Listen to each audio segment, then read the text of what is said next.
Hello, I'm John Shepherd. I'm the performance editor for Athletics Weekly, and of course I'm an athletics coach like many of you watching this, or your athletes as well.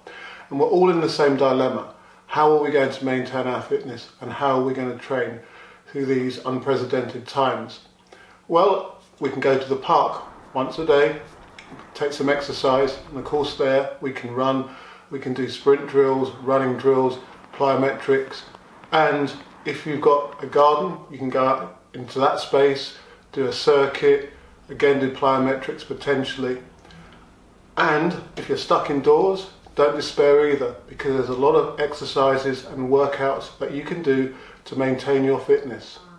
As myself and Matt in a recent AEW performance article stressed, at times like this it's important not to overdo it, to think that you've got all this time that you can use to train and try to train to the max, even if you could go out more than once or twice a day. The objective really at this time should be to maintain your fitness as an athlete, and potentially, if you're a coach, to develop your fitness.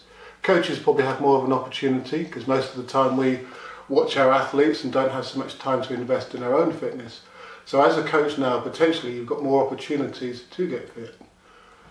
If you perform too many high intensity workouts, redlining to maximum heart rates, then you're going to tire yourself out and wear yourself out. We need to build up our immunity and not reduce it. Now that the Olympics is cancelled, that makes life easier for a lot of our elite athletes who will no longer have to strive for that goal. They've now got to reassess their targets and look forward to the following year when, all being well, the Olympics will take place. I've managed to keep in contact with the athletes I coach via a WhatsApp group, and I'm setting workouts on a daily basis, and some of the athletes are filming their progress, filming what they've actually done in their gardens or over the parks, and it's acting as a motivator. We had a challenge the other day to see how many times a particular circuit could be done, and by the end of the day it was getting quite competitive.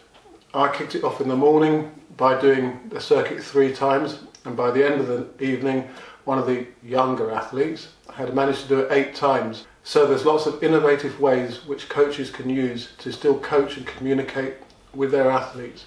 I know, for example, of coaches that are set up specific websites where they can really interact with their athletes, set programs on the site and get feedback into that site. But as I've said, and as I'm doing it, WhatsApp is a very simple method to set up a group, and everybody can communicate and see what else everybody else is doing.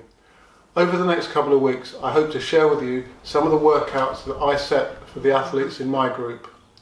I'll also show you some exercises that you can do at home that aren't just squats and press-ups, exercises that have a more specific benefit to your athletic event. I'll also show you how you can adapt specific items of household equipment and garden items so you can get a resistance workout, for example, if you don't have specific kit at home. So stay with AW Performance to catch up on lots of new ways, old ways, best practices to keep fit at this time.